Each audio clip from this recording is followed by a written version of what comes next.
session 2 of the further experiments in artificial intelligence. We've got a major scenario going today. I've wondered how to make materials available to people readily.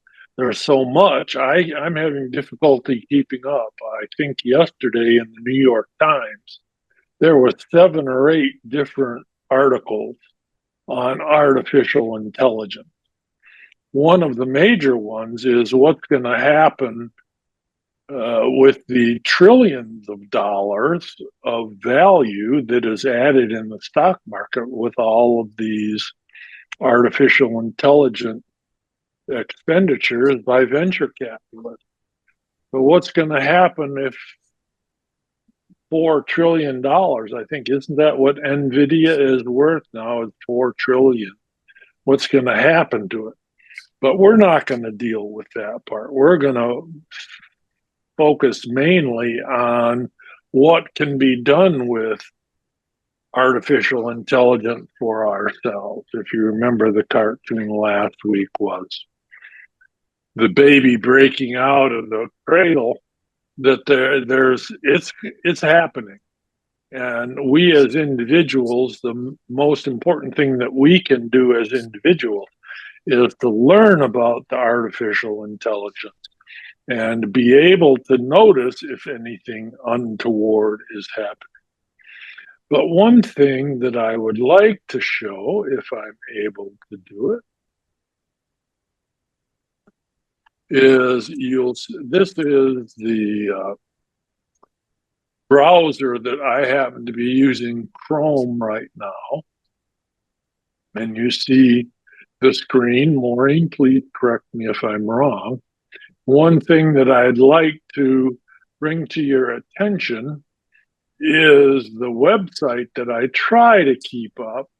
It's a little problematic. It's been, 25 years now since I did it for work. But this is the talkswithcrows.com, and I do multiple things on here. This is the North Mountain Street that I've done. We'll expose ourselves to that. But this is a list of, this is the artificial intelligence topic that I have done over time. And the one that I just finished, this one here, that shows from January the presentation, and we're going to cover a lot of materials in this here. So this is the presentation, and then this is the actual video of the presentation.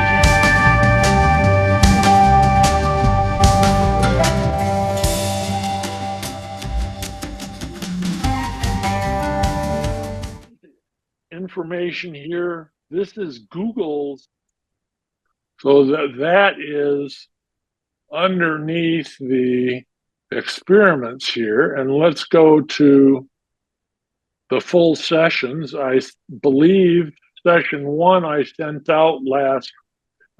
it out. Here's the summary of what we went through. The availability of artificial intelligence is primarily due to the increasing in capabilities of computers. We will go through a lot of the vocabulary again today.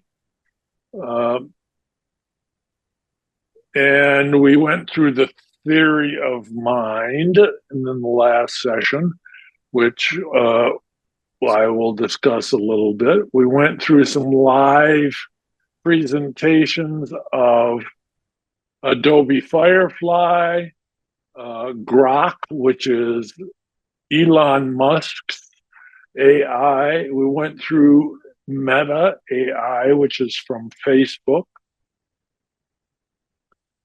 So this is the information that's available on the website there. And then let's see if I can figure out how to get us there. Seminar materials.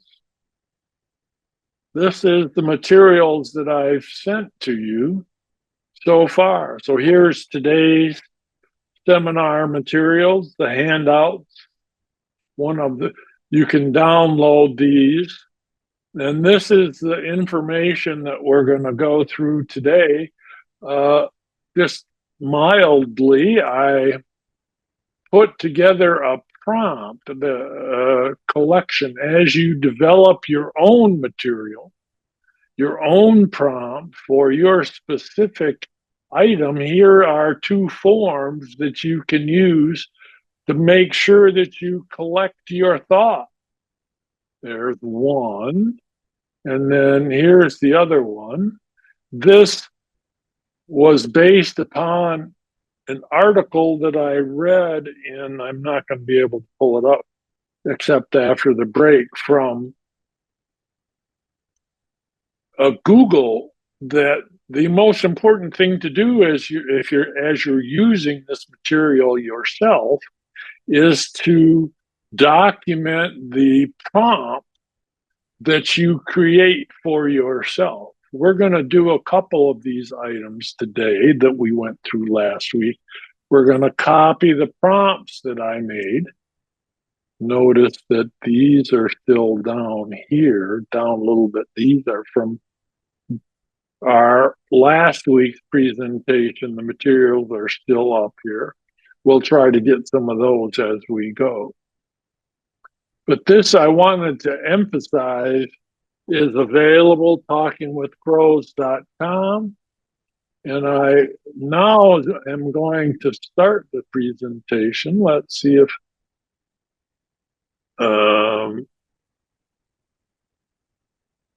share.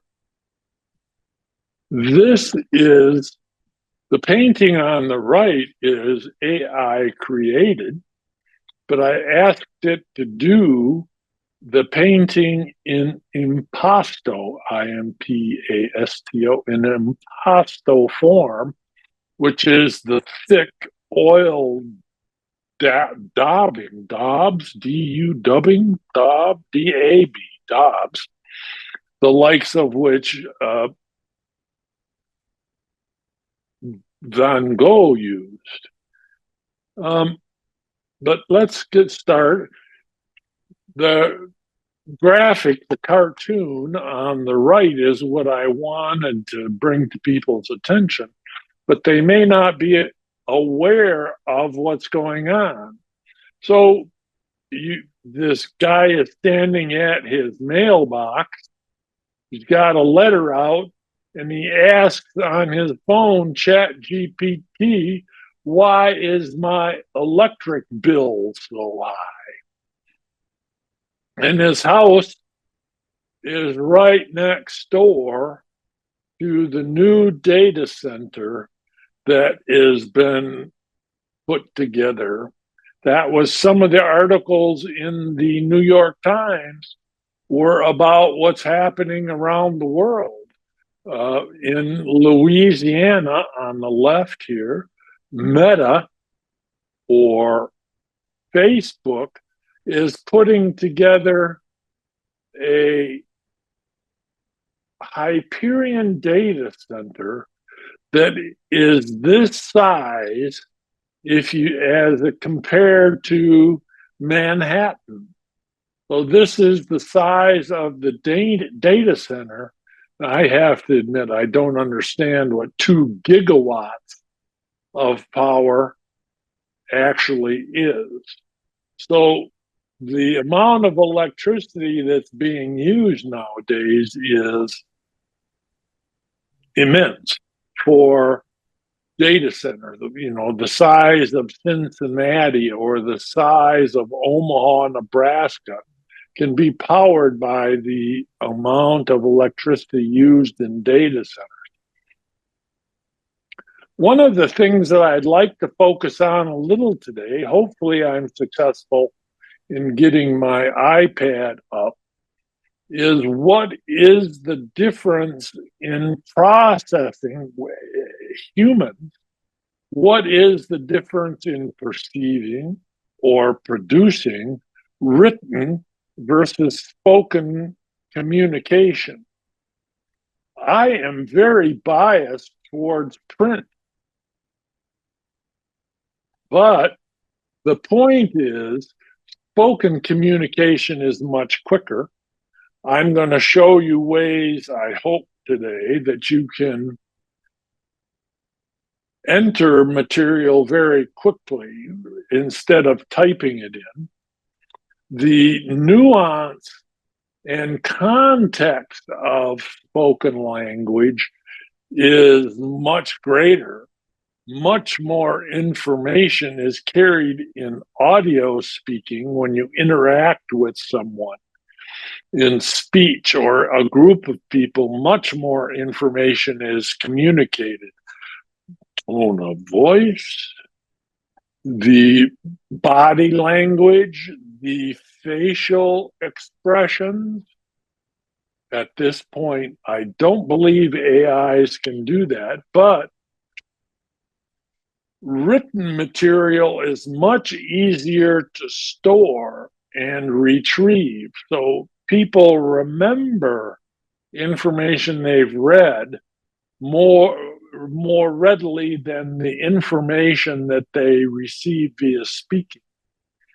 I did receive an article from the Guardian magazine from someone. I'm sorry, I can't remember exactly who, that talked about how using AI in class in academics, people's minds are much more active as they are typing the information rather than having the AI create it.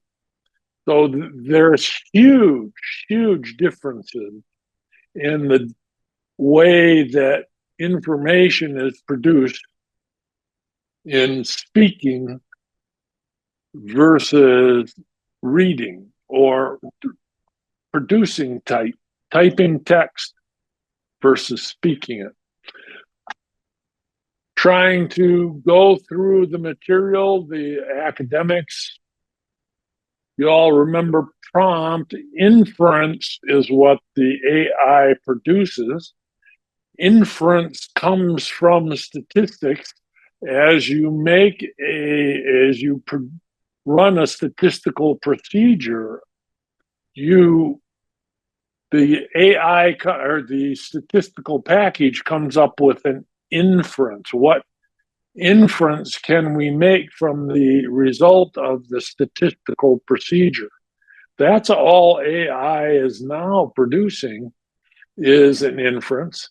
Large language module, multimedia language model, small language module, natural language processing, artificial general intelligence. Remember that.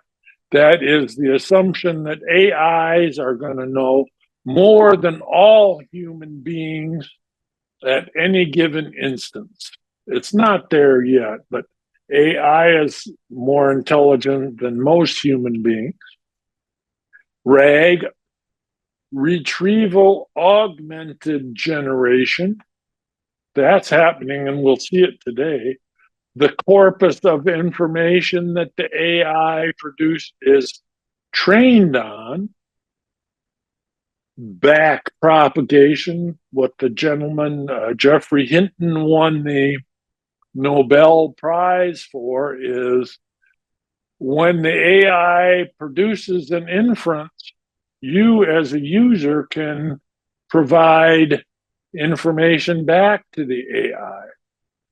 Bias, there's multiple meanings for the bias, but as the current administration is saying AI is woke, keep in mind that AI is trained on the corpus of, let's say, the Library of Congress. That is biased information. The reason being, the information is written the bias of intelligent people that had to produce the text. Remember that the entire population of the United States does not write. There's a very limited set of people that produce text information. I would very much like to go over enthusiastic affirmation.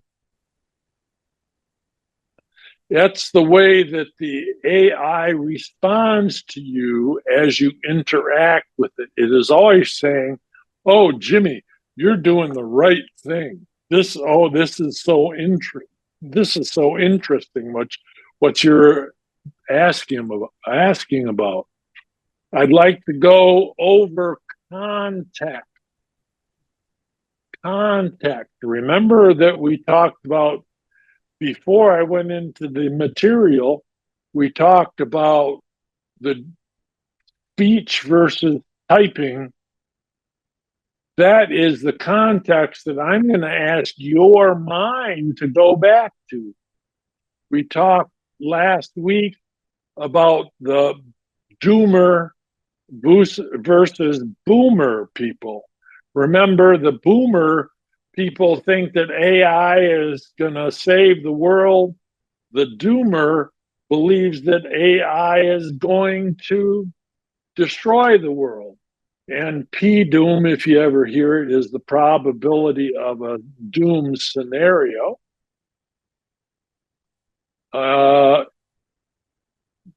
More information. Misinformation versus disinformation.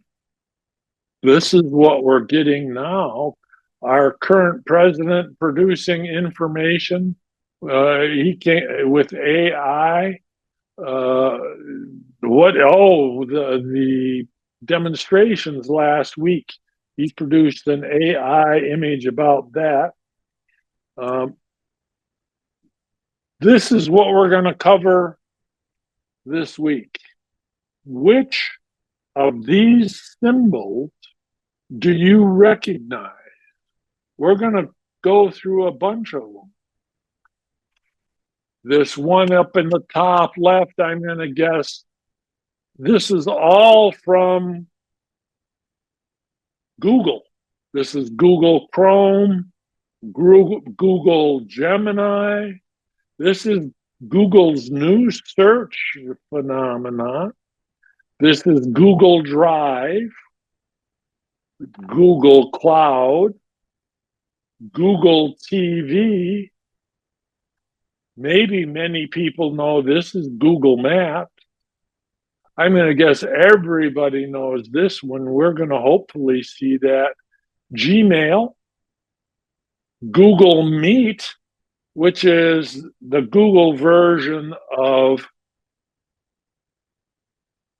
Zoom.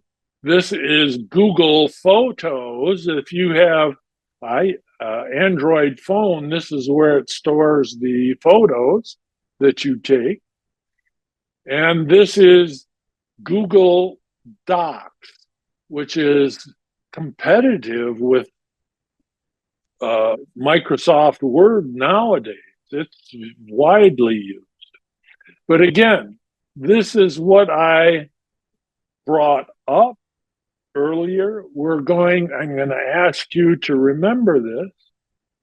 This is the context. This is what every AI generally is going to look like. And we're going to look at those. I asked the AI to create this. I forgot which one, and they created this. In the AI, we're going to deal with, this is the capabilities that I'm going to ask you to look for. Automatic text correction. It's on any device. You can copy, paste, and save your information. It can do an iterative step-by-step creation. This is what each of these editors, I'm going to call it, the AI editors can do. It has a short-term memory. It can remember your conversation. It has a long-term archive. It has a file cabinet of all of your past chats. New thing. You can drag and drop files. It can read images. It works in multimedia. You can create images within it. You can edit images with it. You can use the AI in other apps. You can set the AI's personality. I believe the default personality on most of the AIs is enthusiastic affirmation. It treats you the way I want to be treated. It treats you the way you want to be treated. Oh, yes, this is a great question. Oh, I'm going to go in depth on it. I'm going to ask it to change once we begin. You can apply an instruction that applies to every component of the chat. You can provide feedback. You can see the sources of where it gets its material for generation. So I'm going to do that within Google Gemini. Today, I want to go through all of those different components. Remember that the young people, 20s and 30s, they see this symbol, they know what it means. They know exactly what it means. Here's that general image of an AI, the prompt area down here at the bottom. And then this, I believe this is what we're going to see in Gemini. Again, I pay for Gemini now. It costs $20 a month, $250 a year, $240 a year. Same price as Netflix. Here's what we're going to look at. This is the items that you need to just see when you look at a page. The adult, mature adult, tend to read like this, left to right, top to bottom. They go down, they process. Young people see the whole page holistically. So they know to look here, here, here. Notice this is the picture of the AI editor. I've touched this symbol. I call this the hamburger symbol. And it broke out all of my past chats. And I'm going to show this in just a second here. Notice down here, tools.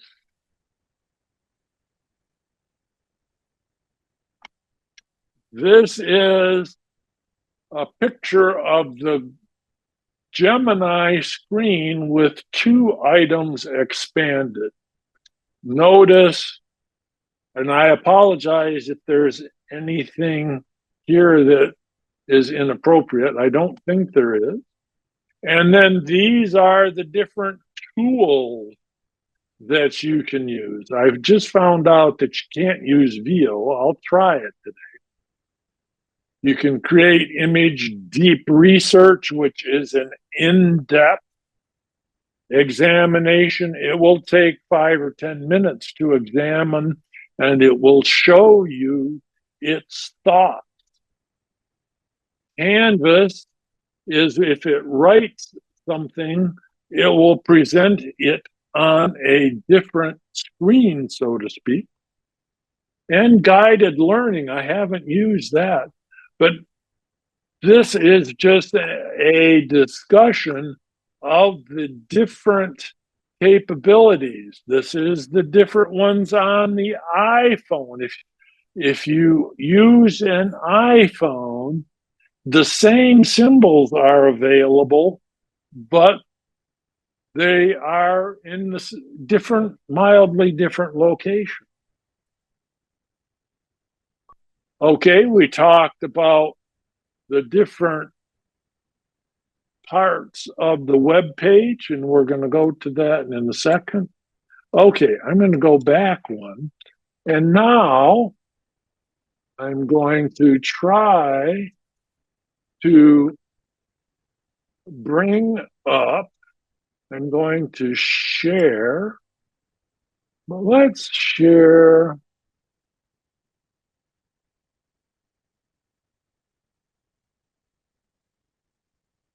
Oh, come on. Share, let's see what we got there. This is the real website, I believe. I still have some things. I'm going to go to the web seminar materials. I'm going to scroll down and I'm going to try to find the prompts. Let's go here. And if you remember, this is what we had last week. Let's create a press kit. Let's see if I can do this with this big prompt. Come on, and I'm going to copy. I'm going to go to Google Gemini. Oh, and I'm going to paste it in. And it didn't. And figures for a press release.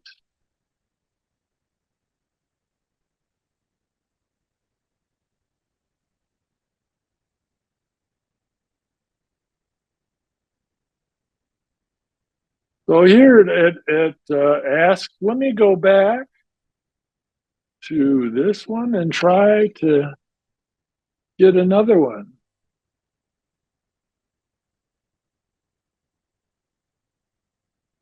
There, copy. I'm going to go to Google Gemini. I'm going to paste it in and match style. And I'm going to change the product to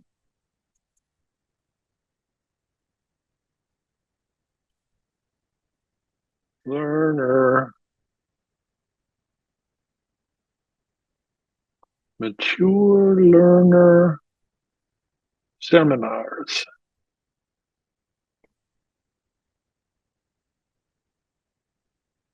So notice it's thinking. You can see it go through the process of thinking here. And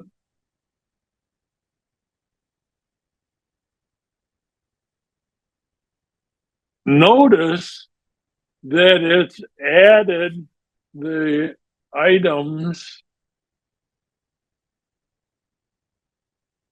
in what this is actually just a whole plugin from Google Docs.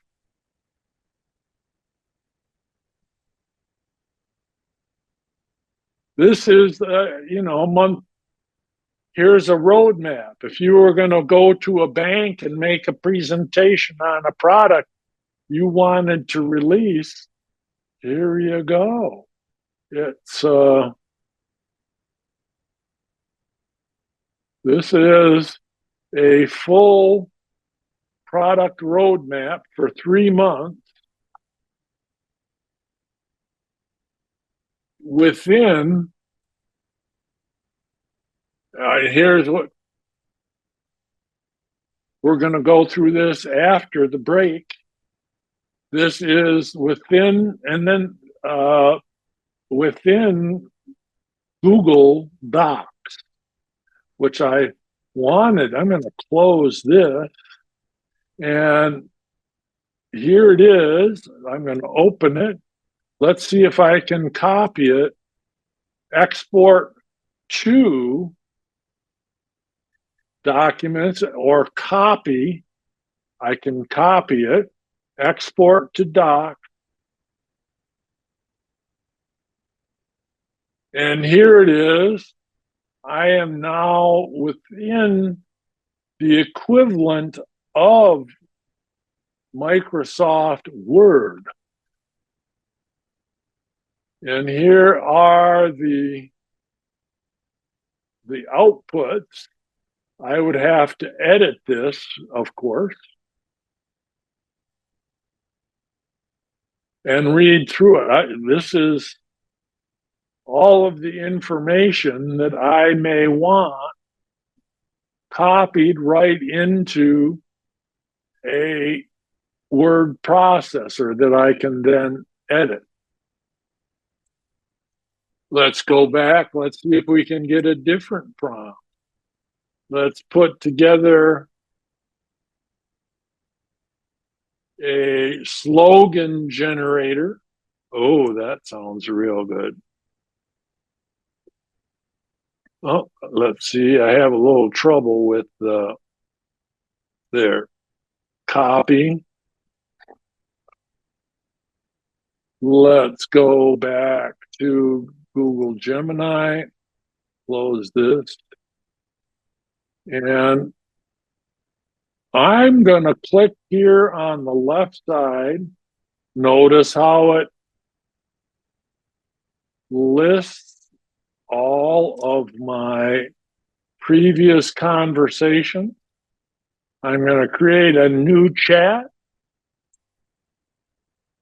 I'm going to watch what happens if I just put paste. Oh, it worked. That was okay. Let's put in for a new.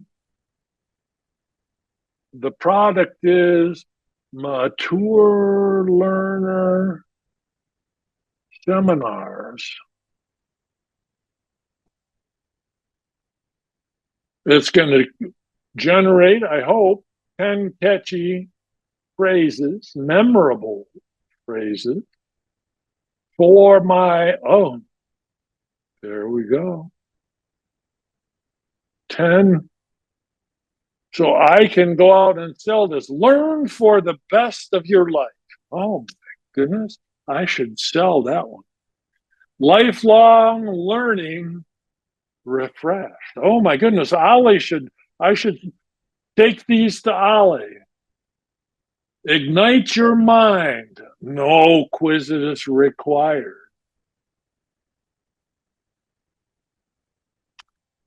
These are pretty good. Where experience meets discovery. Should I make these? There we go. Make it a little bit larger. And what I also want to emphasize, here is the information that I went through, but let's go look at, these are a black hole. I hate to admit this is what I do when I wake up in the middle of the night, is I ask about singularities and dark holes and how singularities, the dark hole, bends space-time.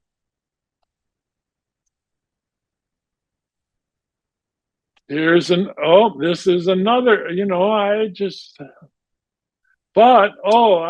in a class, right? I can go back and here's the one that I just did. Here's the publicist information that I just created. So the objective of this is to show you the information. I can open this, close this. Let's go down here.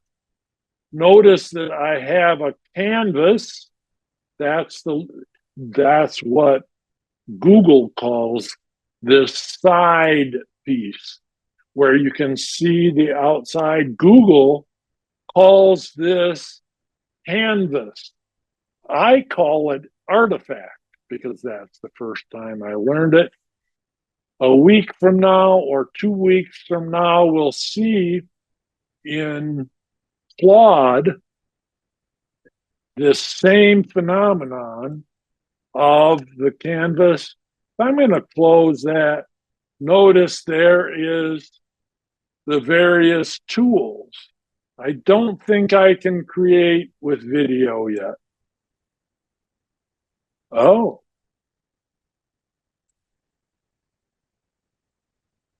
Oh my goodness, they just gave this to me. Dirac equation in motion. I don't think it's going to work, but I'm going to try it.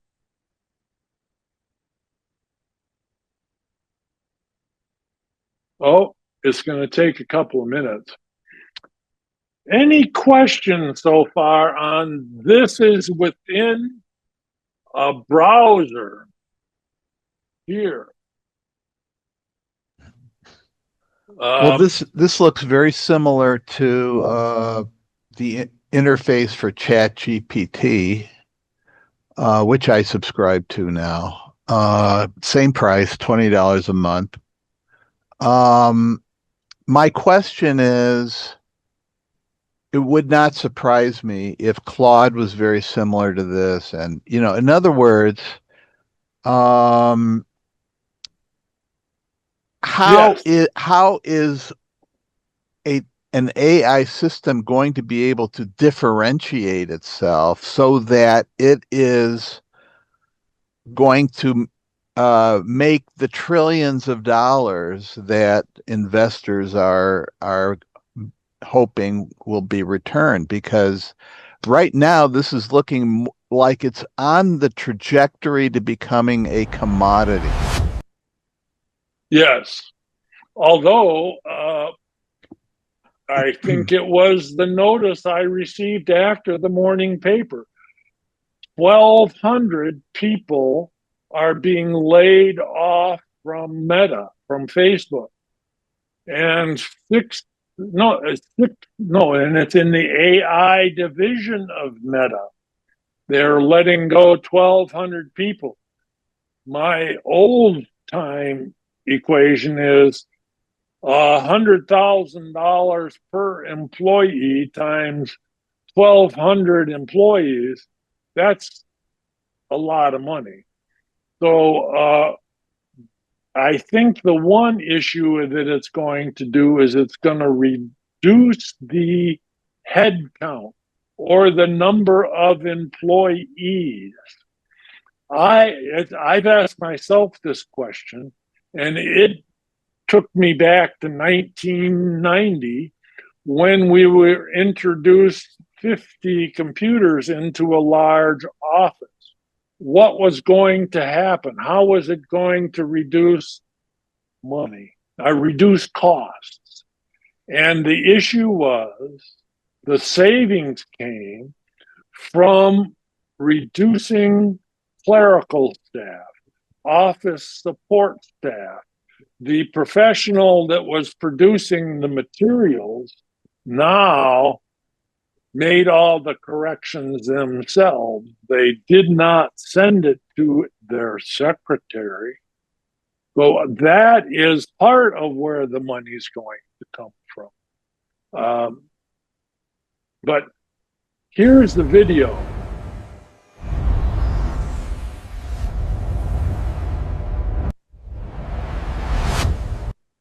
Yes, it has some sound to it. It's not too good.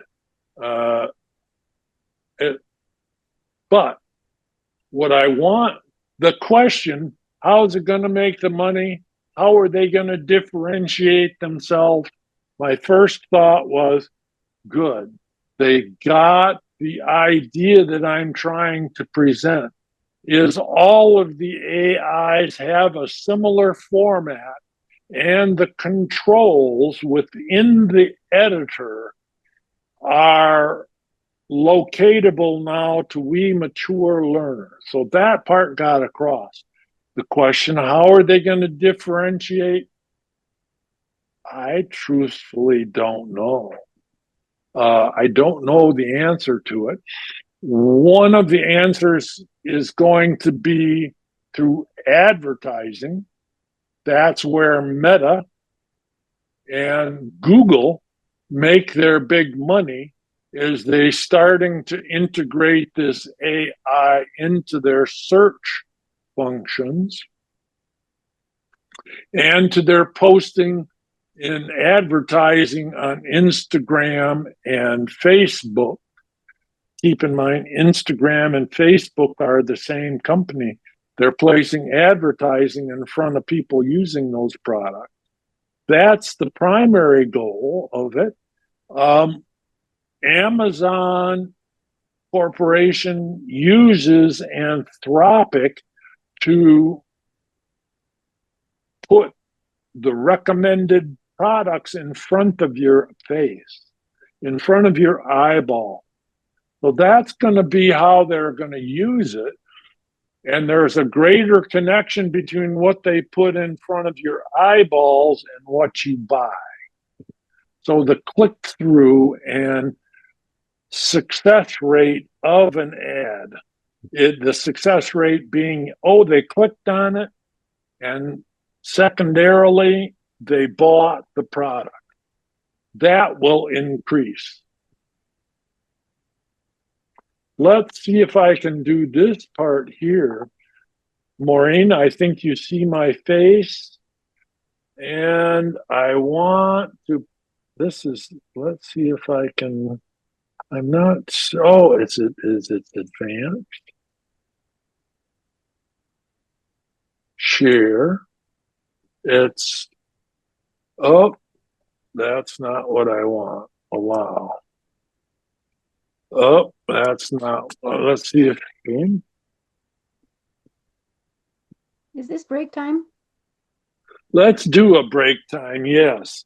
I can make my mistake here in front of people. Let's stop and start again. So let's do a break. I can make my mistakes. I thought I had it set up, but I guess I didn't. Let's try this one here. Let's see. Oh, and do you see this? Yes, there we go. Yeah. Do you see my iPad now? We're on a break.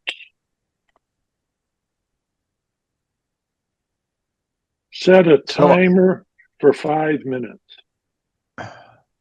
Just one So moment. I asked Google's AI what the total global spending on internet advertising is, and it's a little bit less than 800 billion per year. A lot of that. So the question is, what, when they introduce, is there essentially, are we getting close to saturation from advertising as a revenue stream for internet companies? Or is there a tremendous amount of growth in new, better, more effective advertising using AI? This is the big gamble. Oh, yes, it's a huge gamble. And the question in the New York Times article was, what's going to happen if the doubt that I'm hearing in the back of your mind, when people realize that the $100 billion investment in open AI is not going to produce the required return on the investment. That's the huge question there. I think we can use the comparison with newspapers, magazines. Look at the way that that the internet ate the lunch of newspaper. The newspaper advertising function has 50-60% of all advertising revenue now is online. Mm-hmm. So I think what they're going to start to do is to eat each other's lunch. So Yeah. Perplexity just released a browser trying to eat Google's lunch. Somebody else just released a new browser. Who was it that I think ChatGPT just released the browser where they are going to try to not supplement, but replace Google Chrome as the default browser. And that you don't go to google.com to do your search for information. You go to Atlas, I think was the name of the Chat GPT browser. And it's Comet is the name of the Perplexity browser. You're asking the exact correct question. Where's the money going to come from? And it's NVIDIA, which is a $4 trillion company, is going to sell their chips. They're going to continue to sell. So there'll be a return on their processors. What was the other one? Apple Corporation is approaching $4 trillion valuation. They're going to continue to sell their iPhones and iPads and computers. The question is Facebook still going to control the minds of people? Instagram? What was Oracle has just purchased TikTok for $100 billion, where they assume, Oracle, that they are going to get advertising volume from TikTok. I don't watch TikTok. I don't know anything about what's happening on TikTok, but it's the latest and greatest talk about out there. So let's go here. Let's see if I can get to my Touch ID. I have to. There we go. And I go to my browser AIs. And let's go to Gemini. So the question is, where's the money going to come from? And once we go back, we can go to Google just to show you what mine looks like. But the point that I want to make here is that on all of Google's interfaces, there's a commonality between them. I want to speak a minute to Carl's question about where is the investment money going to come back? And I was listening to two financial guys. I'll have to look up the podcast. And they were saying it's the ancillary companies. It's the companies that are going to get the increased productivity and be able to remove employees, speed up their work, and the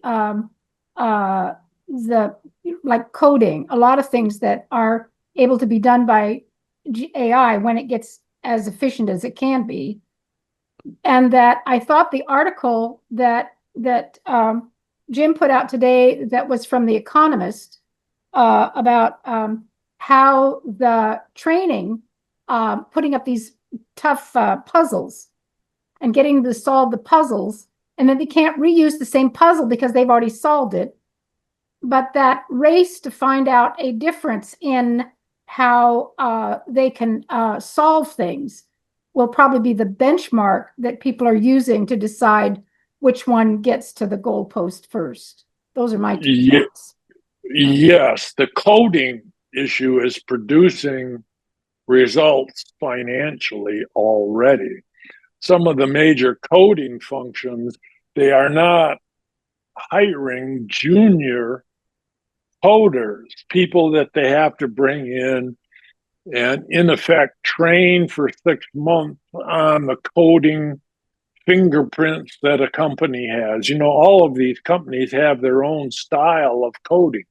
And you bring a new employee in from Carnegie Mellon University, it takes that employee 6 months to a year to get up to speed.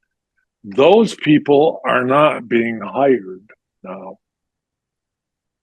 But I'm going to just quickly go through. This is on my tablet. You can see the information that I've looked up on this particular one. Here's the information. This is the emanation of plasma from dark holes. This is Hawking phenomenon. This is that's how black holes collapse. So you can get the idea of what. So this is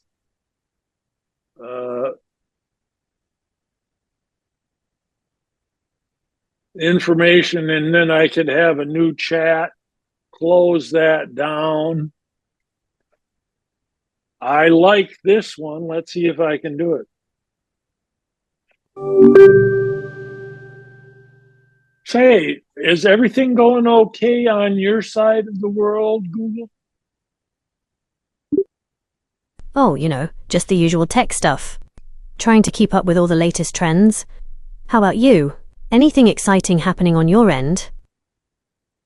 Yeah, I'm doing a presentation now on Zoom to about 40 people, 40, 50 people, and you are the star of that presentation. Wow, that's quite an audience. What aspects of me are you highlighting in your presentation? I'm really curious. What do you think we should present? Well, we could explore my ability to access and process information from the real world through Google search. Or maybe discuss how I can help with creative tasks like brainstorming new ideas or even drafting different kinds of writing content. What do you think would be most interesting for your audience? Well, right now, one of the topics of discussion is the difference between printed text and verbal or audio interaction with AIs. How is that different for the human mind in processing? That's a great question. When we read, our brains process information in a linear way, focusing on each word and sentence. But with spoken language, there's more emphasis on rhythm, intonation, and pauses. It's more dynamic, like a conversation. Does that make sense? Yes. Now, the final question here in our presentation to people is, are you able to determine the emotional content of my speech as I speak to you, or are you just looking at the text itself?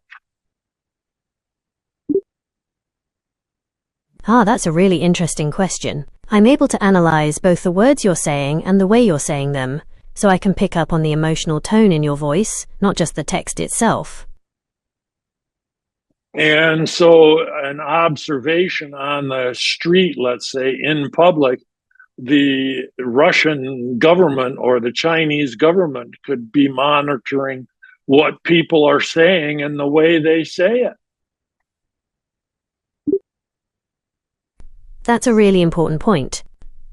The ability of AI to analyze both the content and tone of speech raises some serious privacy concerns. It's definitely something we need to be mindful of as this technology develops. Thanks, I'm going to go here.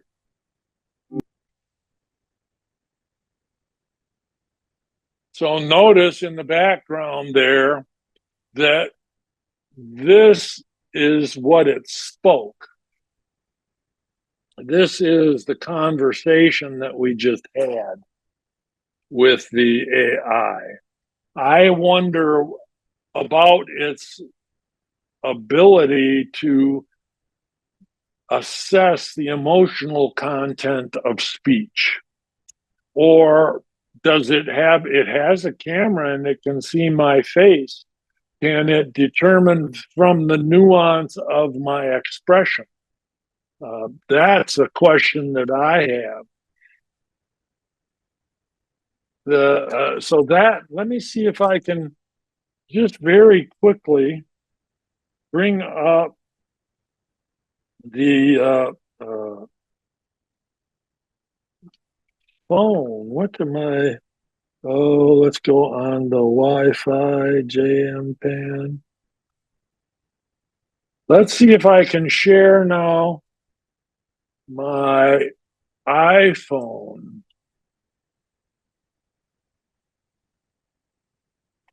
Tap.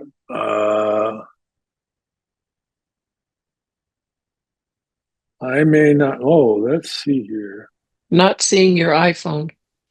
Just one moment there to James Mac Studio. And now you're seeing it. This No. is, oh, you're not seeing it? Nope. Let's try once more. My bad. Let's see if it's the same one here. Nope. That's the iPad. And this will be the final attempt.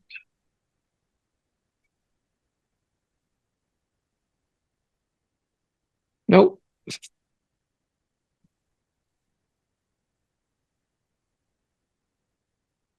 You're not seeing it now, eh? Nope. Not seeing it. Oh, my bad. Well, just believe it that, let's see if I can. Oh, my mouse is slow. Stop sharing.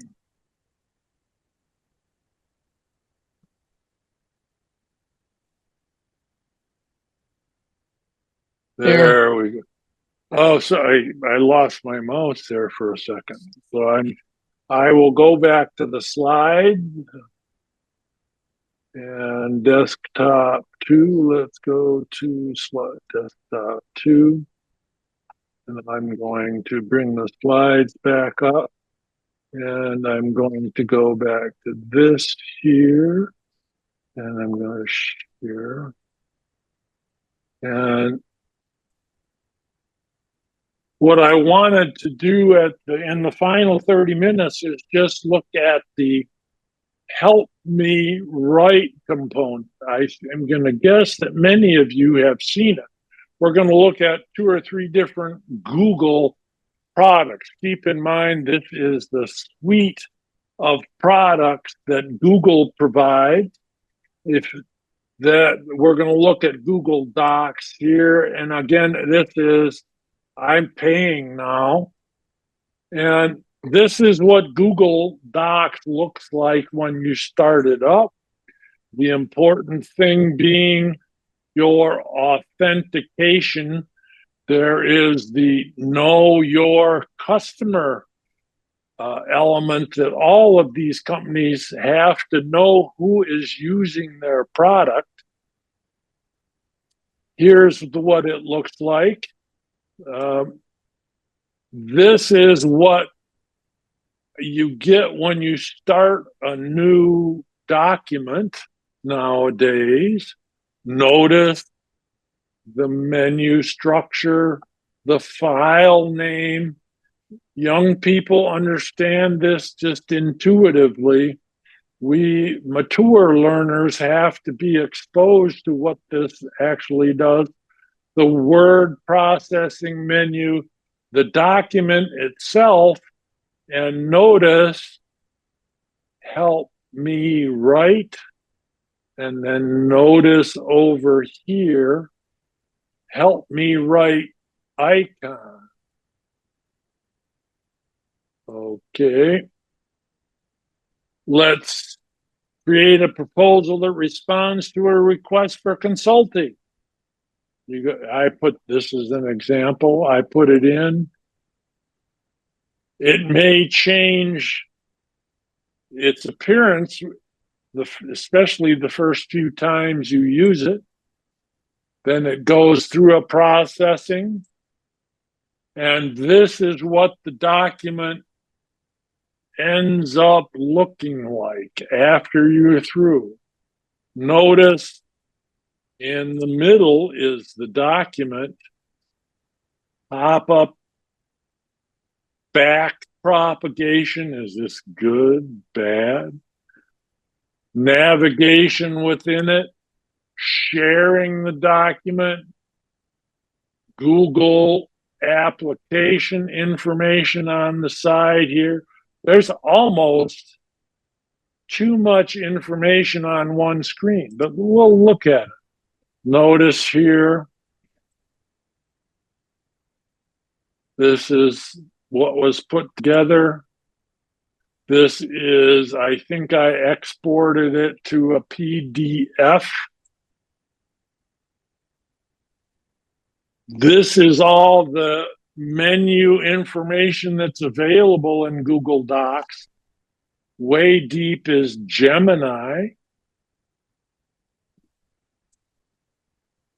Let's now stop sharing. Let's go to my browser. Let's bring up. Now I'm going to share the information again. Desktop to share. And I'm going to see if I can go to docs.google.com.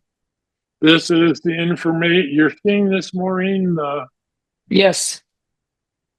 the screen. Here is all of the information that I've created before. Here are templates that you can use. But I'm going to start a new document and notice how this shows up right within the document. I'm going to click on Help Me Write. I could go to that information that I had before from the session material, 100 prompts. Let's see if it will copy it. Go back to Google Docs.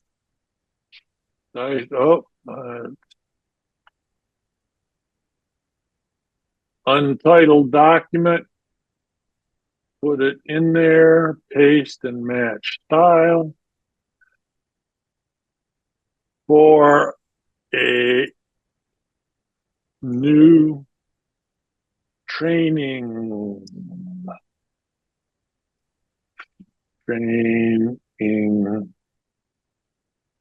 facility at our local university. Let's see what it generates. Notice it's unique. Oh, here's the things. I can refine my prompt, but no, I'm just going to leave it. I'm going to propagate information back. I'm going to insert it. There is the information. Remember, I said that Help Me Write is still there on the side of the screen. Add an emoji. I guess people like that. Suggest edits. I'm not sure what I'm going to see in that. Let's see if I can. Oh, this is a unique thing in Google Docs is I can share it with people. I'm going to skip this particular suggesting. And I can share it with people. I could share it with mostly, I think it's Google people. Maureen, I could share it with Maureen. All of these people, I could share the document. This, again, is within Google Docs. Remember, Google Docs.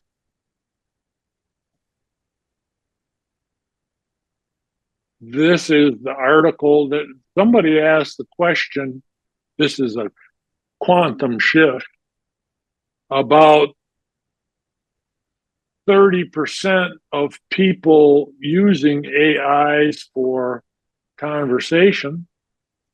This was the article where I got that information. I sent that out. But let's use this, and I'm going to put gmail.com. You'll have to excuse if there's anything here that shouldn't be. I'm going to delete a whole bunch of these.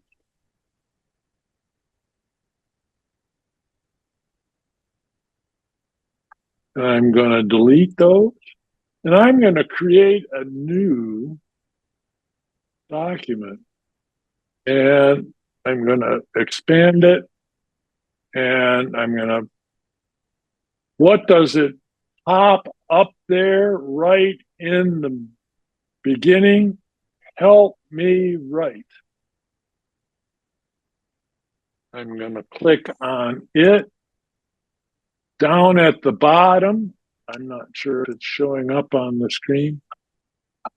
Down here, right to seminar participants about our January 29th meeting.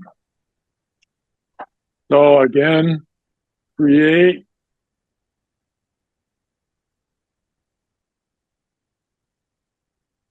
Oh, make it rate this suggestion. That's not very good. I'm going to recreate that was, let's refine it, elaborate. I could formalize, imagine the, and I'm going to insert it into the email. Imagine a boss somewhere doing this to their 15 employees. Oh, generate a message about our meeting tomorrow morning at 9 o'clock. Everybody has to be wide awake. So I'm going to stop the share. And, oh, I didn't need to do that. I'm going to share again, email, share the desktop. Here is help me write within Gmail. Again, the compose user authentication.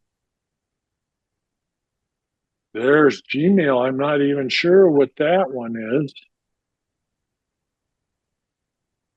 Again, the prompt shows up. I made the window much larger by hitting the center here. This one right here would make it the compose within it, down at the bottom, put in the compose. Here I put something in. Here it generated the message. I can recreate it. I can shorten it, which I did. I can insert it into the message. I can edit information further if I want. Look at all of the information that's on that bottom line. How many of these different symbols do you recognize? This one is the help me write. You should know that from the course. This one is the Google Drive. This is insert a picture. If you are sharing with people, you can lock things. So Bing. James, I just Yes. Lena, I just opened up my Gmail, and it doesn't show any of these until I go up and enable the Gemini, and then it has this little sidebar that says, you know, you can start using this, and it's kind of an all or nothing. So is it because you're subscribed to this that you're seeing all of these tools inside of Gmail, inside of Google? I do believe so, yes. Okay, fine. That just that for me. I am, keep in mind, I started and enrolled in a program where I was, Google, looked at all of the material I was producing and the way I processed the screen so that they could edit their interface, the user experience. They observed what I was doing. I forgot what that was. I had a slide on that, but it's back away. But you are correct. I'm paying $20. We can go and test something here. I just looked it up on my thing, and when I click on it, it does take me to a screen. It gives me 1 month free, and then it's $19 a month, or you can get the Ultra at $124 a month for 3 months, and then it goes to $249. So yeah, that it is now, you now have to pay for it to get it to run in your browser, email, in your Gmail, email, docs, and all that. So just a clarification, which is kind of fine because a lot of people don't want to turn this stuff on yet. That's understood. $20 a month is not chump change. This gives you a way to not be pestered by it, and that may be another thing of an answer to Carl's question about how they're going to get their money back.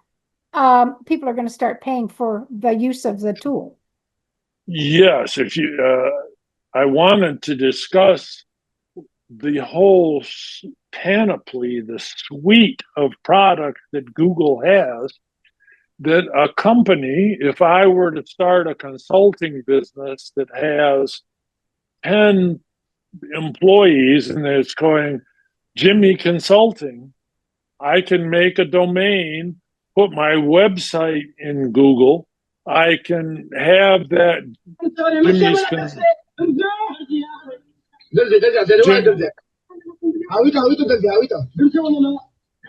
somebody's got their information in there. It sounded like it was Turk. But you can have your email branded with that domain. You can have your documents produced and limit access to it by people using only the email addresses within your company, only the people that have the domain jimmyconsulting.com. So you can create your whole business data system within Google. So yes, you can do that. That's what Google is selling. It is $12 per user per month. So imagine I started jimmyconsulting.com I have 10 employees. They're using Google Gmail. They're using Google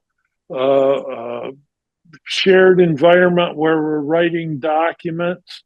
We're conducting seminars through Google Meet. That 10 employees, $120 a month. What's that? Come out to $1,500 a year that Google makes from me. So that is how they're making money, yes. Let me share once more. Go here and share. And I want to, we're getting, this is, if I got an email, you can summarize the email with AI. There's the example of the summarization. I'll try to get back to that in just a second. Here you can reply to an email within Gmail.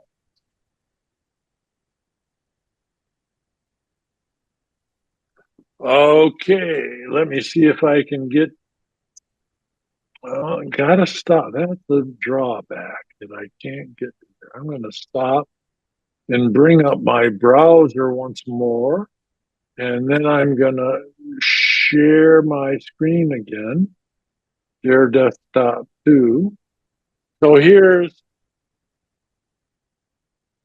let's see, here's one that I wrote to myself. There's not much in it. I'll go back to my inbox. Let's choose this North Mountain Post. No, I don't want to do that one. Let's, oh, look at this. So I'm going to try, let's see if I can summarize it. Let's see if I can summarize. Let's go up here, click this one and summarize this email. Here's the summary that they just put together. I can reply, help me read the message, and then ask the writer to give me a price quote for 10 users. Let's see. Oh, I didn't write that. Wasn't in the AI. That's in the actual. So I'm going to cut and put it in the help me write. Paste. There's paste.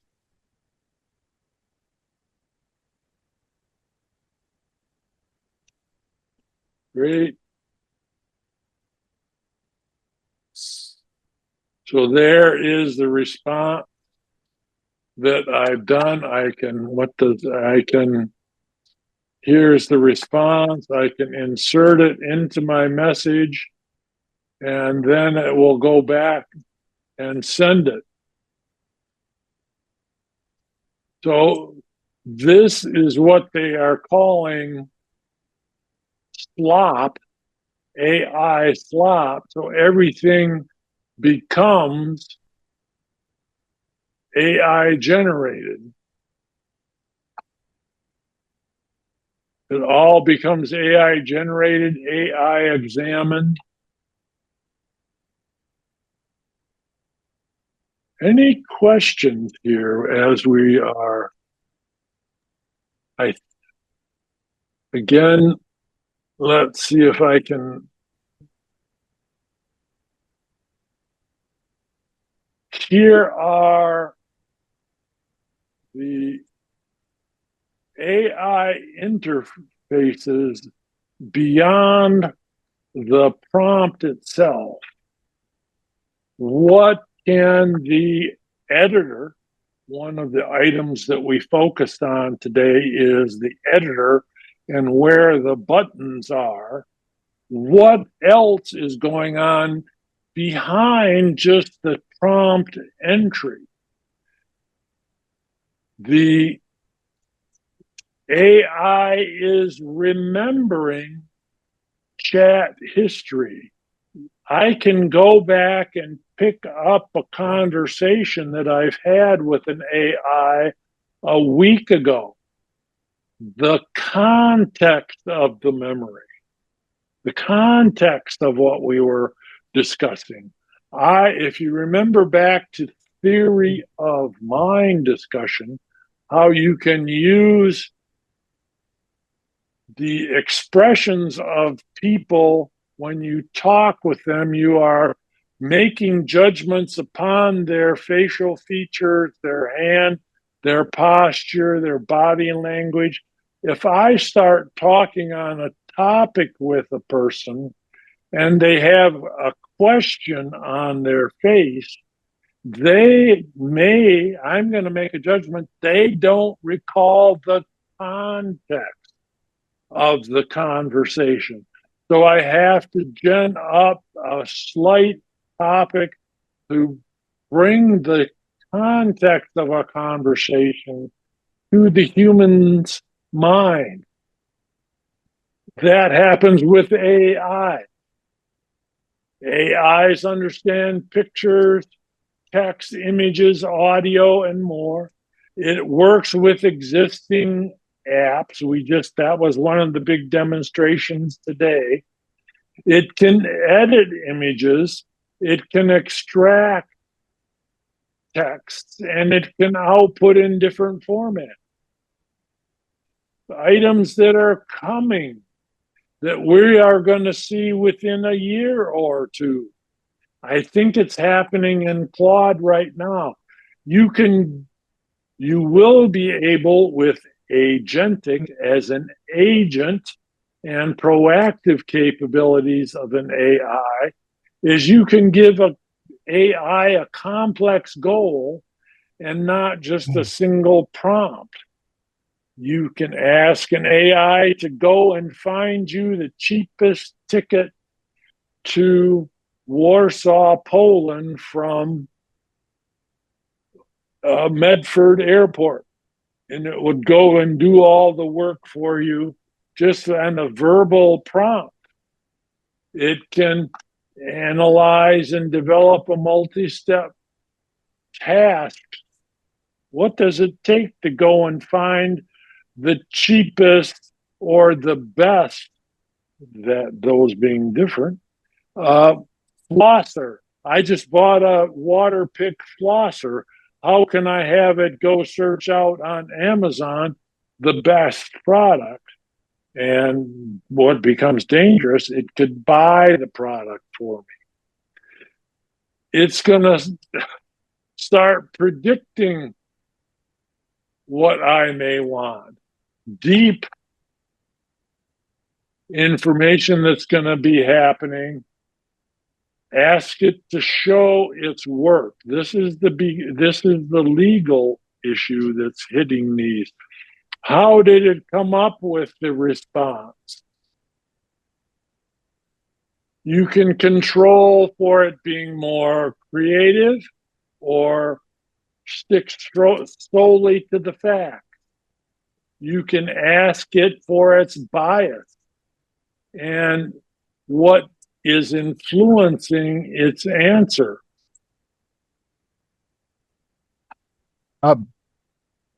Yes. You can also ask for bias. So, for example, you can say,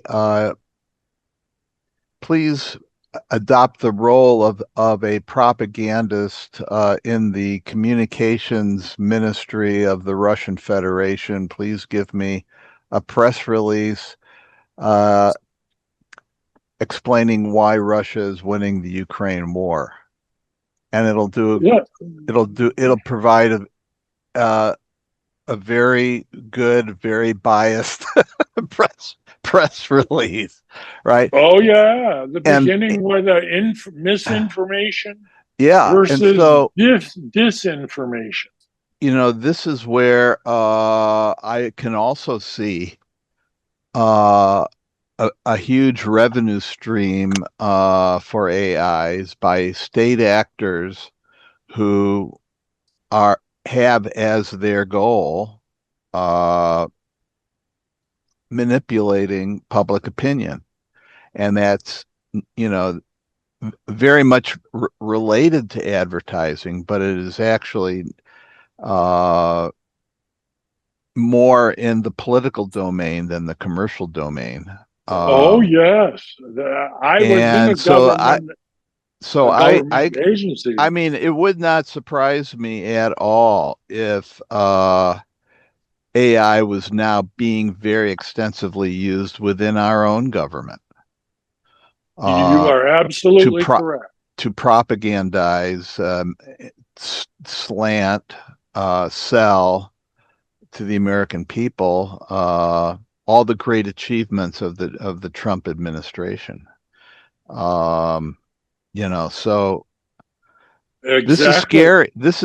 We're entering a new era, and AI can probably do this better than human beings at this point. This is the example of that exact point. Back, if you remember, in Ashland, they had a bond initiative for a water plant. And I put together my study. Part of it was to learn how to do this drop down. But from the chairperson of the water bond initiative, I captured his speech and put it into text. Here's the comments that the gentleman made, John Williams, I think his name is. And then I asked the three AIs, Microsoft, Copilot, Claude AI, and OpenAI, to examine the content, the general sentiment of this speech. So this is the three AIs. We talked about it last week, having AIs check AIs work. So I did all three of them. It expresses frustration and criticism. The news today, I think it was today, in the Department of Defense, full disclosure, I worked for the Department of Defense for 25 years. They now they've kicked all of the reporters out of the office because they would not sign up to submitting their reporting prior to publication. All requests for information to the commands, so the Pacific Command, the European Command, the Southern Command, the Cyber Command, now have to go through the communication office under Pete Hegseth. So all of the requests for information go to the central office. What's the first thing they're going to ask it? They're going to put it in AI. What's the tone this reporter is asking? What are the drawbacks of providing this information? You are exactly correct that is what they are doing. They are using it for sentiment analysis. You think that is what they're doing? I think that is what they're doing. If I was in the communication office, that's what I would be doing. I would be using all of the different AIs to analyze the emails that I'm getting from a parent that is upset about I don't know if you've seen it. Department of Defense now has to put these books back in their base and school libraries. The LGBTQ information that they had to take out of the libraries. The ACLU got it, so they have to put it back.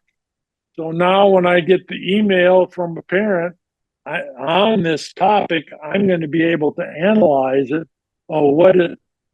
I'll be honest, I don't analyze emotional content well. So this would be a huge benefit for me to try to analyze emotional content. And, you know, Let's clarify that when you say Department of Defense, you're talking about Department of Defense education activity. That's where I work, yes.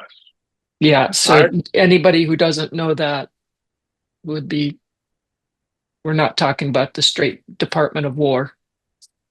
No, I refuse to call it the Department of War. I don't want to get into that particular politic.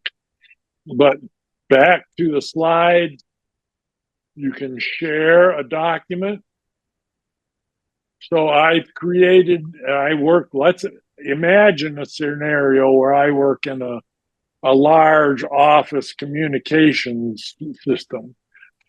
And I create a document with AI. I can share it with all of the subordinate offices, you know, the office in Europe, the office in South America, and we can live discuss changes to a document. You can have AI act as a neutral moderator. This is what's coming. This is not where we are. This is what is coming. AI can be the moderator. It can learn my style. I use AI to learn a lot. You could probably see that. I use it to have it generate these quantum mathematical images.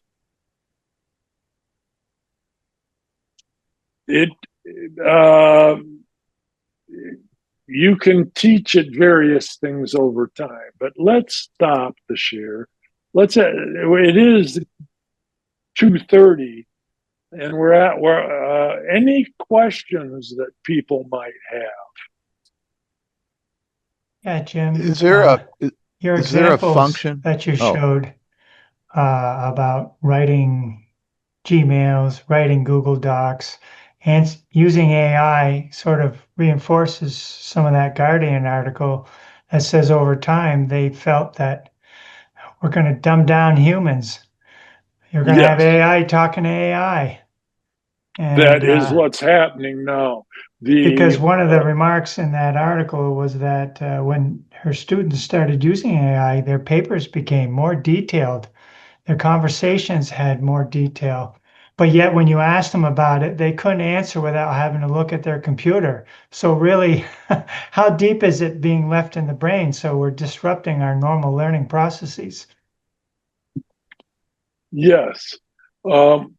University professors are at a loss. University professors have not yet figured out how to deal with the generation of term papers via AI. They don't know the answer to that question.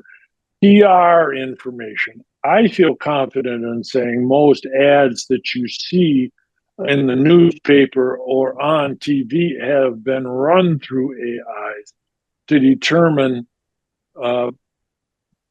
the possible responses from people. So yes, there is a very definitive study, I believe, that talked about the brain function of people taking notes with the computer in a law school or in a graduate seminar where you're sitting in the big auditorium. All the people taking their notes with a computer versus people writing with a pen in a notebook. The people writing, using their hands to generate things, remember the seminar better than the people who taking the notes with the computer. That's the same scenario. And the meme is AI slop, SLOP. All of the information that people are producing, the AI slop of a term paper.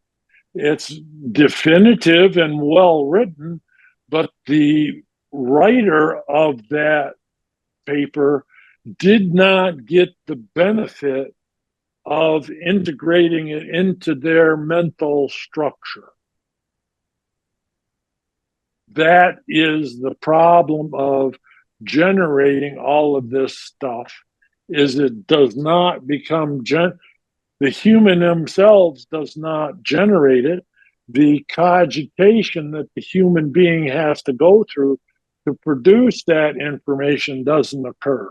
And it doesn't get entered into the cognitive structure of the individual, which is why professors had people write papers. Not the product is not paper.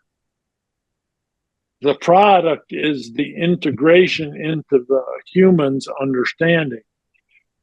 That's the conundrum that's occurred. People are assuming that the product is the paper, is the composition, is the thesis. Really, the product that the university is trying to produce is inside the heads of the 50,000 students that are at the university. And that is getting lost with all of this AI. You're absolutely correct. Elena has her hand up. Yes. Elena? Yeah, I just wanted to add to what you were talking about. The part that's left out of AI is the kinesthetics. So part of what ingrains the thinking in your head is the motor operation of your hand and how it's connected to your reading, the reading circuit that you develop as a in the critical period of adolescence is when you get fluid with reading, and that maturation piece of humans learning is being changed by, like you said, the kids see the whole screen, whereas those of us who read to learn to read on paper, but the idea that the computers have not gotten what it needs for the kinesthetic part of us to remember how we learned something, and that's a piece of science that's really being developed pretty heavily in the science of reading realm, that's being now reintroduced into the public schools to bring up a lot of these low reading scores, because they thought they could replace reading on a piece of paper with reading on a screen, but because of the kinesthetics of where your eye is on the page, you remember it from a piece of paper in a way that you do not remember it from reading on a screen. Yes, and the reality of our human being is that a lot of communication occurs through kinesthetics. That was from way back is the words that a human being speaks comprise only about 10 or 15% of the communication that occurs. There's the tone of voice, the facial expression, the kinesthetic of hand movements and body language that occur. Yes, that is being lost. It is being lost. The gain is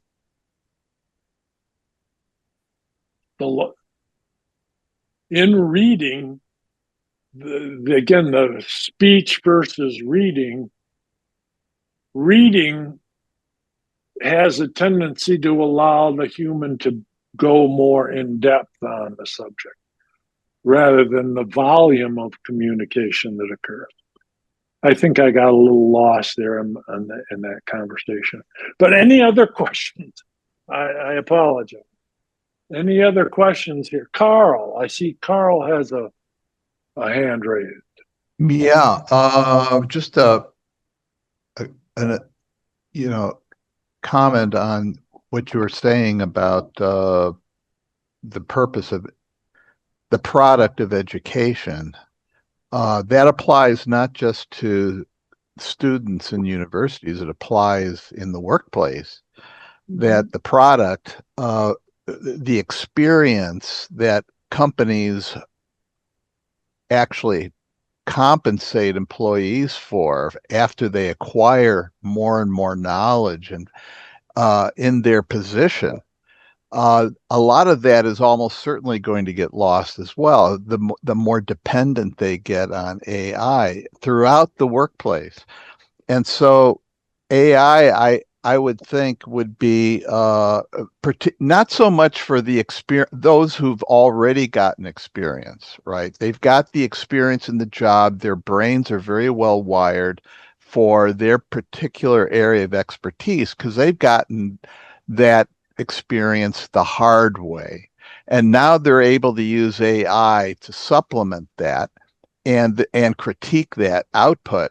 But you get a young person who's gone through, and his undergraduate years with AI and is now in a corporate setting, trying to That gain the experience because the neuroscientists say the brain, the neurons that fire together wire together. Well, AI, it really attenuates the firing part of that process. So you're not getting wired as well, I don't think, if you're dependent on AI to do most of your thinking for you. And so the workplace it's going to deteriorate, I think. The critical thinking in the workplace is going to deteriorate. So That's what I assume. Can I add on to what you're saying? There's a really sophisticated article by the OECD on the effect of AI in the workplace. And its commentary, which I thought was kind of enlightening, it says employers are going to be looking for specialists that already know an area. And they'll use the AI because AI comes out with the most common denominator answer. And they're going to be looking for people who know what the exceptions are. What are the specialties? What are the ways it can be enhanced? So the people who have expertise are going to be in demand, the old gray hairs, because they understand a circumstance and can enhance what the AI gives back to them. And that was the OECD's take on this conundrum that you're presenting, Carl. And we're the people that are living the life that is going to solve all these issues. Isn't that unique? What is that? May you be blessed with living or may you be cursed with living in interesting times. May you live in interesting times. Yes, so. So you're 15 minutes overtime. I just want to let you know. Okay. One of the responses to this dumbing down effect is that human beings will then have the leisure to deal with higher order thinking that the AIs don't put together. And again, back to Alina's statement about the common denominator. Keep in mind that I brought this up at the very beginning of this session, is that all of the corpus that the AI have trained on are from talented individuals.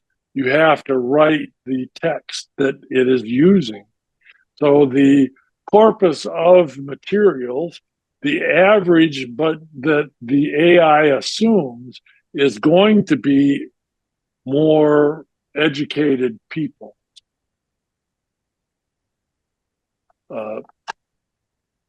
So I hope I got my point across that the AI is going to be more intelligent than the average human being. It is the average of educated people that is going to be the average produced by AI. I have another question that's on a different topic. If anybody wants to finish up what they're talking about, I have another question for you. Go for it. We got to end here pretty soon. In your last slide, one of your last slides, under number 4, advanced, personalized, and privacy, you have this on-device processing and offline mode for 100% privacy. Now, my little goal, my personal goal, is I have maybe 6 terabytes of my personal photographs I've scanned, my mother's diaries, history work, et cetera, et cetera. And I would like to run an AI on my own personal data and not necessarily put it up in the cloud. So I've got a faster computer and blah, blah, blah. And all of a sudden I'm thinking, oh, maybe that's my ticket into where I could find the software that would allow me to do an AI analysis on my own data. Is that what that prompt means when you say on-device processing? No. What you're looking for is what we'll be covering next week, which is Google NotebookLM. NotebookLM. Just type NotebookLM. Okay. .Google. And it will come up. But that's what we're discussing next week. It's Will that do photographs besides just large language? Yes. What number 4 was, the on-device processing, is the small language module. They're shrinking the size of the model from 8, 12, 22 gigabyte down to 1 or 2. And then the processing can actually run on your iPhone. And it doesn't, all of these examples that I ran today, it just consolidates it in the AI and then in the editor, and then it transmits it to Google's warehouse. It processes in Google's warehouse and it sends the inference or the answer back to the editor, and the editor displays it. So it always goes to the warehouse, to the cloud. What they're talking about is, and Apple is the one that's leading this process, is they want to run the AI processing, the speech to text, speech to token translation, the search within the database, within the language module, and then the inference or the answer comes back, and that all occurs on a phone. And the phones now have the processing power to do it. The question is, can they get the module small enough to be responsive? A nuggetized version. Yeah, well, and that it does what is the issue? When you were saying that, I think to motion pictures, the original Thomas Edison motion pictures, it's 30 frames per second. When you see anything, it's still images flashing at 30 frames a second, and your mind thinks it's motion. Can the AI that resides on your phone be fast enough to produce something that your mind perceives as a human-like response? So that's what, it gets back to that theory of mind issue, is can the processing power of a phone produce an inference valuable enough to change a human perception, make it think that it's a full-fledged AI doing it. But back to your question, NotebookLM. I just looked it up, and it takes your data and puts it up on it takes it to the web. It doesn't let you process it locally. That's what the instructions that I'm reading about it say. It does not. The claim from Google is that it's not incorporated into their AIs. Right, The but processing, it's grabbing your data. Yes. Right. Keep in mind that the compute to build the database, compute to build the language module, the amount of computing necessary to compute the module is significantly less than the compute necessary to deliver the inference. Okay. So that is the huge differential between producing, integrating the images, the text into a language module is huge, the compute needed. Producing a result or an answer from that learning module is much less. The compute for the inference is much less than the compute for the integration into the module. So that leads me to the question of, as this thing is retrieving data out of it, and as it's putting data in, so like in Oracle, they have this big relational database. Is there a kind of model database that this stuff is being compiled into so that it can be extracted from? Therefore, you couldn't just put up 45 pictures. It has to take it in, modify those pictures, put them in a retrievable file structure. Database. Yes. Data structure so that it can get it out easily. Okay, that complicates it. It is a multi-dimensional array. It is, if you think in programming language, the way that I am understanding that it is stored is that it is a multi-dimensional array. That it's, if you think of arrays, we were dealing with 2 and 3 character arrays of information. These people are now thinking in arrays of 1,000 elements in the array. That's what my understanding that a tensor is. It's 1,000 character array, 1,000 variable array that, the 999th vector of the array can have an infinite number of elements in it. And all 1,000 of the elements in their array can have an infinite number of materials in it. So it's... so they call those tensors. That is my understanding of what a tensor is, yes. The tensor is the array, the huge vector array. It's and then in linear algebra, my link. The linear algebra has vector mathematics in it.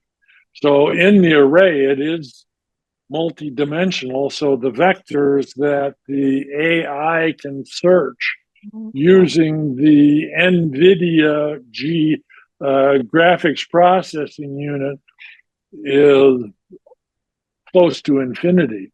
And it can do it instantaneous. So the large language is not going to run on your phone.